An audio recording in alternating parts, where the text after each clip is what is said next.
I hope we're not doing that New Year, New Me nonsense. Because first of all, we live in that 2022.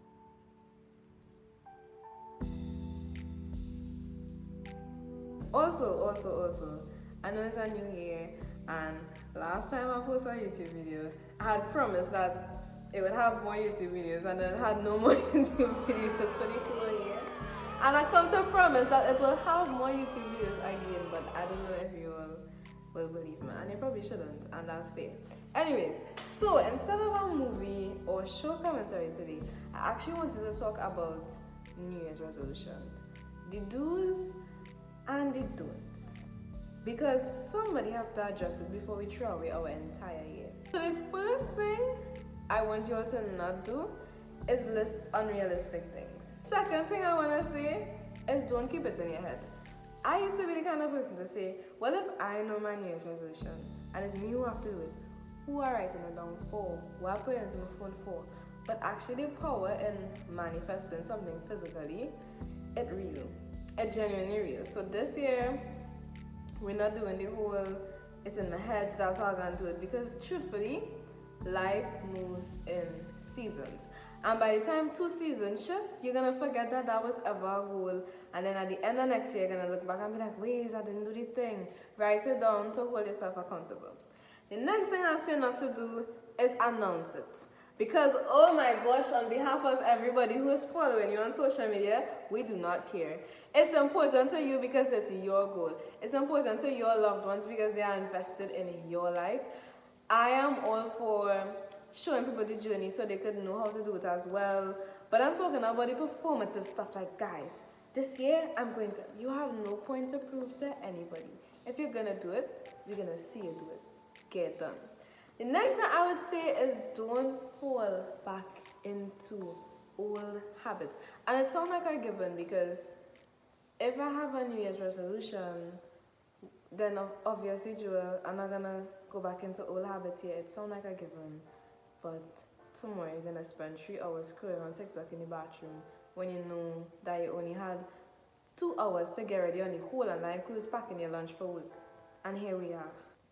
Don't, and this one's serious, don't take failure as an excuse to stop. And I don't know, I feel like this is one of the most important don'ts. Because when you have a big plan for yourself and it's all about change and it's all about execution, one stumble is make you feel to be like, well, I didn't make it. But the thing is, failure is not the opposite of success. Giving up or forfeiting is the opposite of success. So you could fail in February and start back and succeed for the rest of the year, but you will never know if you fail in February and never start again. The thing is, a lot of us fail as a New Year's resolution early in the year or mid-year and be like, oh, well, next year for it.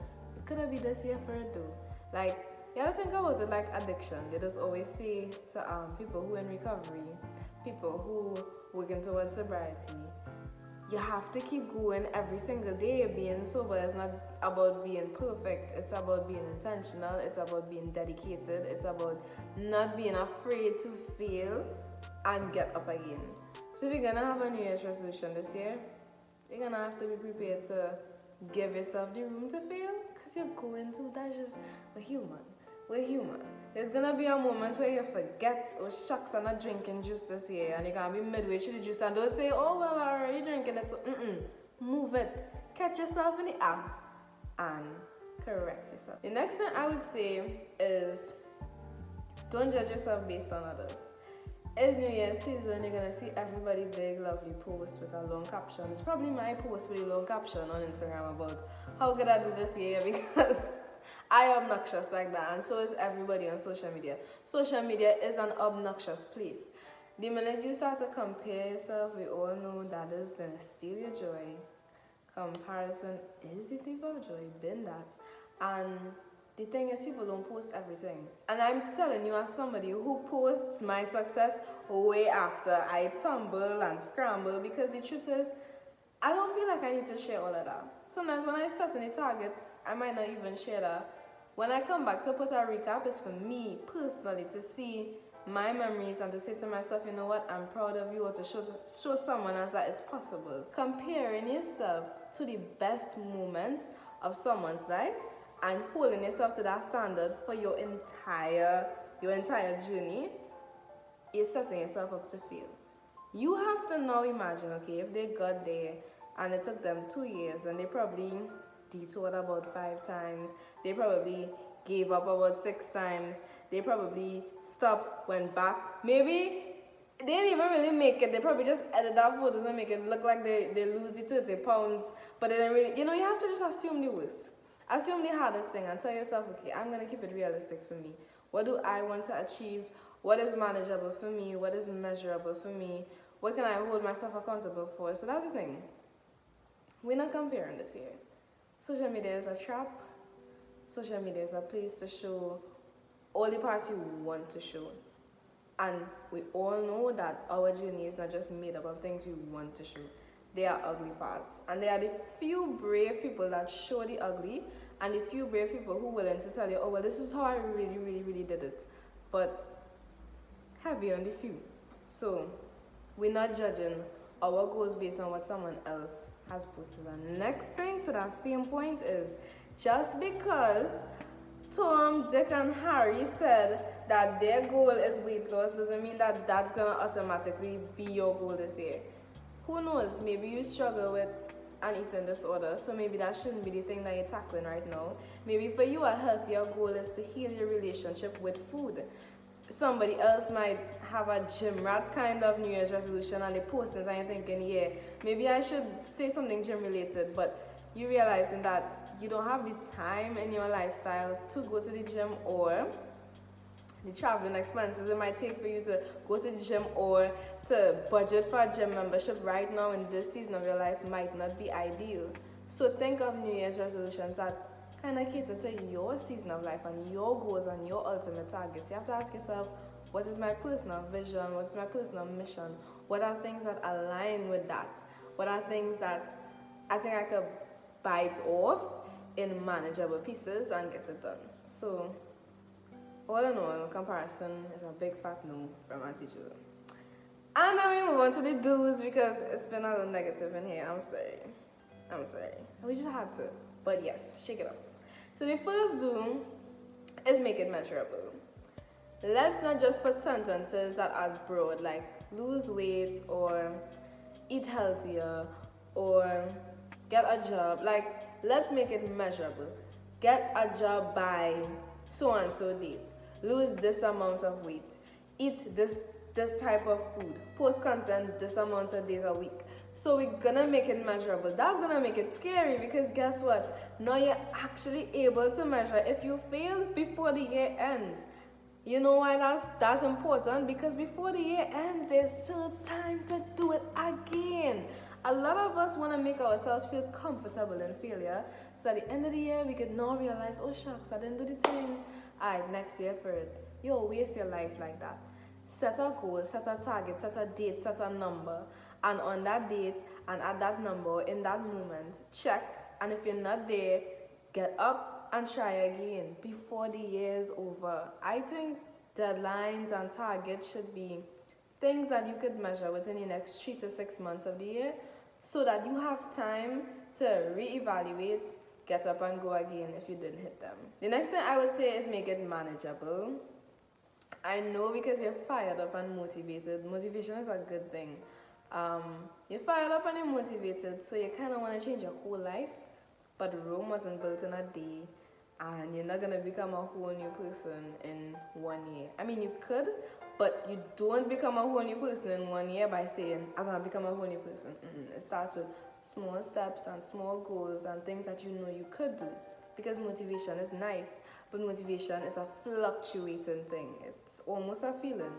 Discipline is what we really need. And you need to give yourself things that you know you are capable of being disciplined with. So, we want to think about realistic targets, more or less. Task your brain, sit down and ask yourself, do I really have it in me to hold myself accountable to this? If not, maybe bite it down a little bit and look for a more manageable goal. The next thing I would say is have accountability partners, because when it is in your head, and this is the next thing, this is why in the don'ts I have like, don't keep it just in your head. When it's just in your head, it's easy to get away with laziness. When nobody is there to tell you, didn't you say you weren't gonna do that this year? Joe, that's what you say, you're not drinking again. I find it, when you don't have anybody to hold you accountable, there's no pressure, there's no conviction, and, well, let me be real.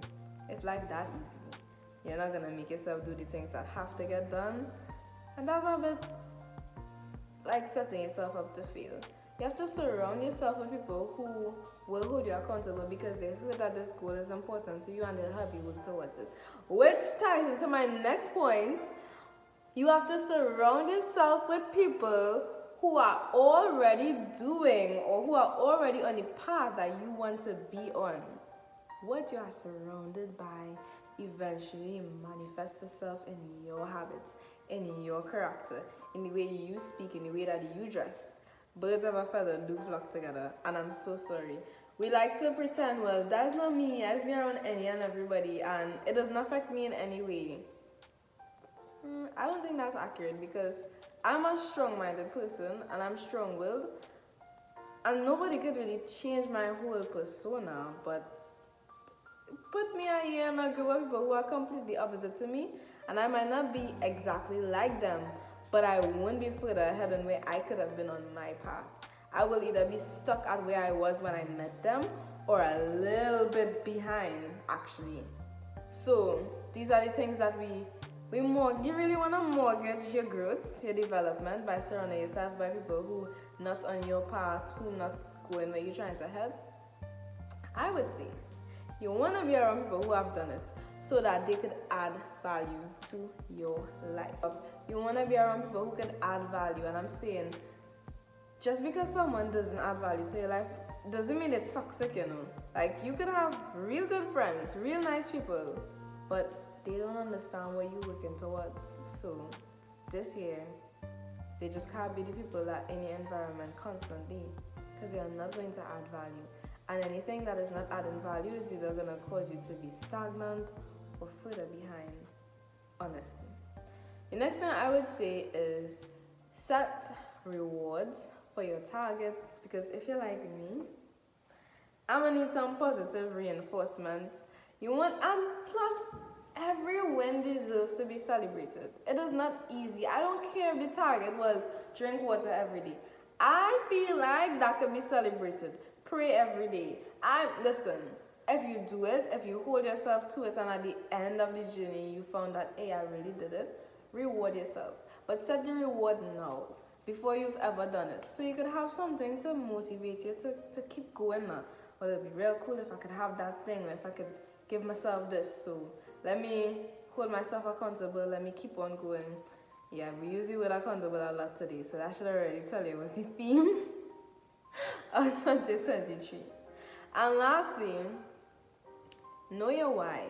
I know earlier I would have just mentioned or skimmed through having a personal vision and mission, but also knowing your why. One of my mentors used to say 949, like knowing your 949, that's the most important number you'll ever dial.